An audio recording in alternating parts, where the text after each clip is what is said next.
তিনি একমাত্র পারেননি ফুটবলটাকে কথা বলাতে। এক ম্যাচে 23টি গোল করার রেকর্ড রয়েছে তার খেলা দেখলে আপনার মনে হবে ফুটবল খেলা কম, কুমফু ফাইট বেশি। তার স্কিল এবং দক্ষতা এতটাই বেশি ছিল যার কারণে মুগ্ধ হয়েছে গোটা বিশ্বের ফুটবল প্রেমীরা। বলছিলাম ব্রাজিলের কিংবদন্তি ফুটবল প্লেয়ার রোনালদিনহোর কথা। আজকে জানবো এই কিংবদন্তি ফুটবলারের ইতিহাস।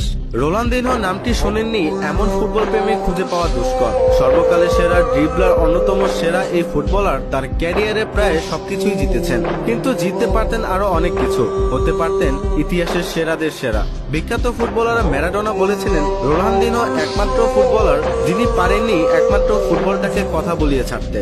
এছাড়া সবকিছুই করেই দেখেছেন তিনি। সর্বদা হাস্যোজ্জ্বল মানুষটি নিজের খারাপ অভ্যাসের কারণে অল্প সময়ই হারিয়ে গিয়েছেন লাইমলাইট থেকে। সর্বশেষ 2020 সালে যেতে হয়েছে প্যারাগুয়েন জেলেও। আজ বলছি রোনালদিনহো গাউচেকে নিয়ে।